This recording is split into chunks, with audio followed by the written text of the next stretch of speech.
Maharashtra 39 news network. सत्य बातमी, ठाम भूमिका. विश्व आदिवासी दिवसानिमित्त आदिवासी विद्यार्थ्यांना शैक्षणिक साहित्याचे वाटप. विश्व आदिवासी सेवा संघटनांचा स्तुत्य उपक्रम. क्रांतिकारकांचे फोटोही विद्यार्थ्यांना भेट.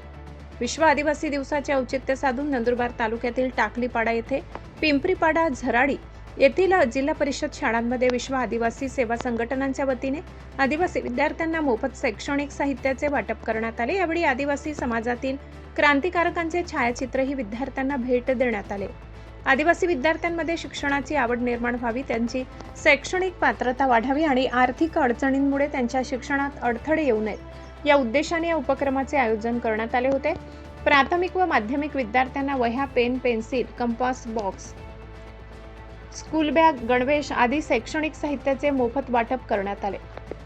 कार्यक्रमाला जिल्हा रुग्णालय नंदुरबारचे अतिजिल्हा शल्यचिकित्सक डॉक्टर नरेश एम पाडवी, जलसंपदा विभागाचे अभियंता किशोर बी पावरा, विश्व आदिवासी सेवा संघटनेचे केंद्रीय संस्थापक व अध्यक्ष जितेंद्र टी बागुल, केंद्रीय संस्थापक व सचिव संभाजी आर जगताप, केंद्रीय संस्थापक व सहसचिव विनायक के गावित, केंद्रीय संस्थापक सदस्य सोनू एस कोकणी, नंदुरबार जिल्हा सल्लागार ॲडव्होकेट महेश एस वडवी, जिल्हा अध्यक्ष शरद बी पाडवी, जिल्हा उपाध्यक्ष विवेक बी वडवी, किशोर के गवडे, जिल्हा सचिव दिनेश एस पावरा, सहसचिव रवींद्र सी अहिरे, प्रसिद्धी प्रमुख वासू बी भोये, कोषाध्यक्ष पंकज पावरा तसेच जिल्हा व तालुका पदाधिकारी उपस्थित होते.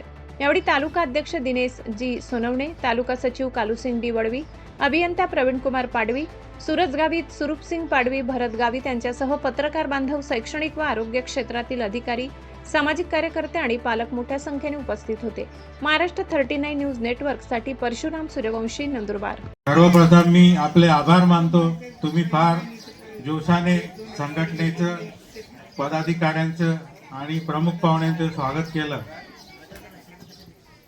आजची परिस्थिती बदलली पाहून खूप आनंद होतो, कारण सुरुवातीला आदिवासी दिवस म्हणून आपल्याला माहीत नव्हता आणि आपण आज खूप उत्साहाने साजरा करत आहोत. सुरुवातीला परिस्थिती अशी होती की 2007 मध्ये आम्ही धानोड्याला वैद्यकीय अधिकारी असताना तिथं आम्ही पहिल्यांदा आदिवासी दिवस साजरा केला. तर बिरसा मुंडांचं एक तैलचित्र आम्ही त्याची मिरवणूक काढली होती. तर लोकांना त्या चित्राचं म्हणजे बिरसा मुंडांचं व्यक्तिमत्वच माहीत नव्हतं, की लोक विचारायचे की ही मिरवणूक कोणाची काढताय, काय काढताय, कशासाठी काढताय.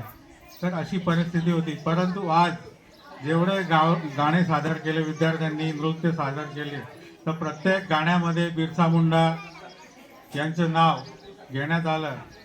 कारण बिरसा मुंडा ही अशी व्यक्ती होती जी 25व्या वर्षी शहीद झाली आणि शहीद झाल्यानंतर त्यांचं नाव अजरामर झालं. या देशामध्ये स्वातंत्र्य लढा इंग्रजांविरुद्ध दिला, परंतु सर्वात प्रथम जो लढा दिला तो आदिवासींनी दिला आणि सर्वप्रथम इंग्रजांविरुद्ध आंदोलन पुकारण्याचं काम आपल्या बिरसा मुंडांनी केलं.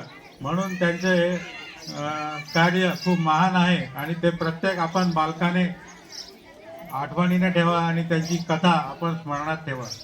प्रत्येक क्षेत्रात तुम्ही विकास करावा आणि सर्वांगीण विकास म्हणजे कोणी राजकारणातही जावं अशा पद्धतीने आपण सर्वांगीण विकास करावा. आणि बरेच विद्यार्थी इथं कलाकार दिसत आहे, त्यांनी कला क्षेत्रात सुद्धा पुढे जावं अशी मी त्यांना एक हे करतो, शुभेच्छा देतो.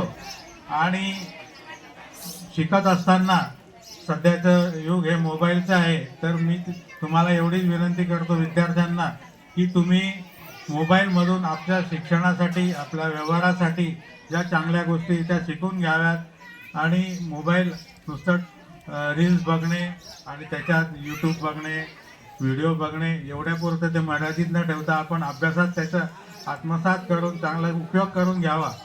त्यामुळे सर्वांना या दिवसाचं महत्त्वही कळत आहे.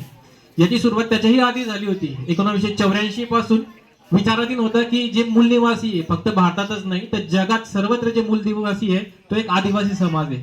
आदिवासी समाज म्हटलं की तो तिथल्या जल, जंगल आणि जमीन यांचं संरक्षण करण्यासाठी ओळखला जातो. त्यामुळे जसं जसं प्रगतीकरण होते, जसं उद्योगधंदे वाढत आहे, तसतसे जल जंगल जमीन यांचं संरक्षणही करणं गरजेचं आहे. आणि त्याच्यासाठी युनायटेड नेशनने 9 ऑगस्ट 1994 पासून हा दिवस सेलिब्रेट केला.